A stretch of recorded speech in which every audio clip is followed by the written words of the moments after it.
Congress party की जबरदस्त जीत हुई कर्नाटक में और कांग्रेस पार्टी ने अपना वोट शेयर 4% से भी ज्यादा 2018 की तुलना में बढ़ाया और उसका नतीजा आप देख सकते हैं कि सीटों में लगभग 57 सीटें कांग्रेस पार्टी जो है वो ज्यादा जीती 2018 की तुलना में।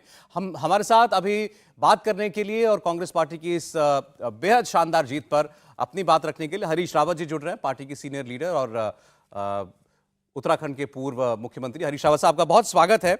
मैं भारतीय जनता पार्टी के एक्चुअली कुछ लीडर्स की अभी ट्विटर टाइमलाइन देख रहा था रावत साहब, और उनका कहना यह है कि ठीक है कांग्रेस पार्टी जीती, इसमें कोई शक नहीं है, लेकिन हम वहीं के वहीं हैं जहां 2018 में थे, हमारा वोट वहीं का वहीं है, 36%, बहुत थोड़ा सा गिरा है।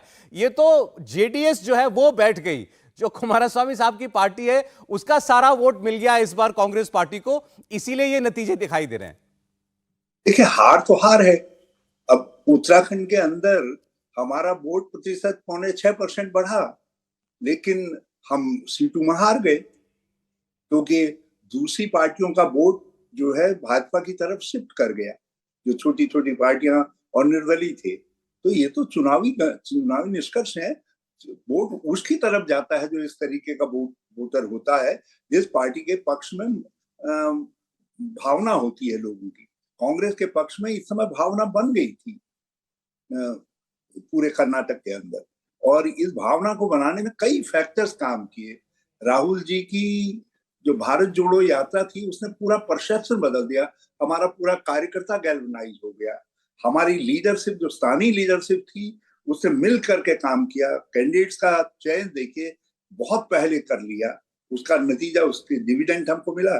और उसी तरीके से जो हमारी गारंटीज थी, हमने जो कुछ जनता को कम्युनिकेट किया कि हम आएंगे तो इनसे बेहतर ये काम करेंगे। हमने केवल ये नहीं कहा कि हम मिस्टर 40% की सरकार है या लैकलस्टर गवर्नमेंट है।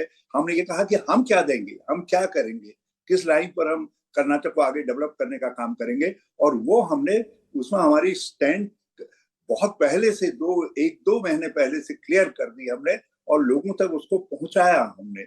और इसीलिए लास्ट में प्रधानमंत्री जी ने पूरा जोर लगा करके कम्युनलाइज करने की कोशिश की वोटर को, कुछ नहीं हो पाया।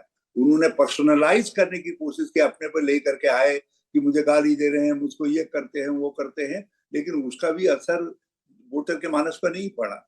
और फिर सबसे बड़ी बात ये रही कि एक पर्सनल टच पूरे कैंपेन को सोनिया जी के जाने के बाद और खड़गे जी के राष्ट्रीय अध्यक्ष बनने के बाद मिला।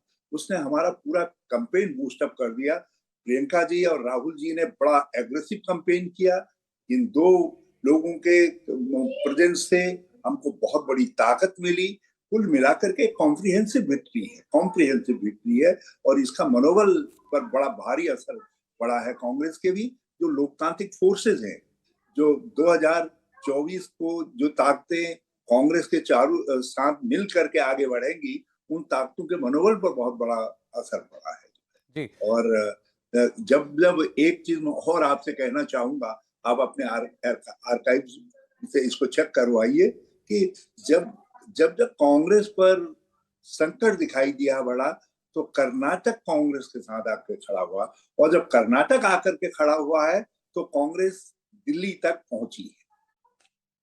लेकिन अभी तो दिल्ली तक पहुंचने में रावत साहब 1 साल का वक्त है, और दिल्ली तक पहुंचने के बीच में भी बहुत सारे और राज्य भी पड़ने हैं। अब कर्नाटक आप जीते, ये बात ठीक है, लेकिन राजस्थान में बड़ी बड़ी मुश्किल है। छत्तीसगढ़ में चले, हो सकता है कि परिस्थितियां दूसरी हो, मध्य प्रदेश आसान नहीं होने वाला है। जी, मैंने एक बात आपसे कही ना कि कर्नाटक में पार्टी के नेताओं की जो एकजुटता रही है, वो बहुत बड़ा फैक्टर रहे है। चाहे उसमें मल्लिकार्जुन खड़गे जी का अध्यक्ष बनना रहा हो, चाहे हमारे जनरल सेक्रेटरी जो इंचार्ज थे उनका सानिध्य रहा हो, या वहाँ के सीनियर लीडर्स हैं, सिद्धरमैया जी हैं, शिव कुमार जी हैं, इन सब लोगों की समझ रही हो, इन्होंने एकजुटता दिखाई। तो वही एकजुटता तो हमको हर जगह दिखानी पड़ेगी। ये पॉजिटिव संदेश कर्नाटक से जाएगा यदि हम एकजुटता दिखाएंगे, समझदारी दिखाएंगे, और तो हम अगले 5 साल के लिए गवर्नमेंट बनाएंगे और कंफर्टेबल गवर्नमेंट बनाएंगे। ये राजस्थान में भी जाएगा, ये संदेश भोपाल में भी जाएगा, और छत्तीसगढ़ में भी जाए। रावत साहब, लेकिन ये समझदारी और वो- एकजुटता दिखाने का समय केवल चुनाव जीतने तक ही नहीं है, बल्कि ये तो यहां से परीक्षा और कठिन होती है आपकी।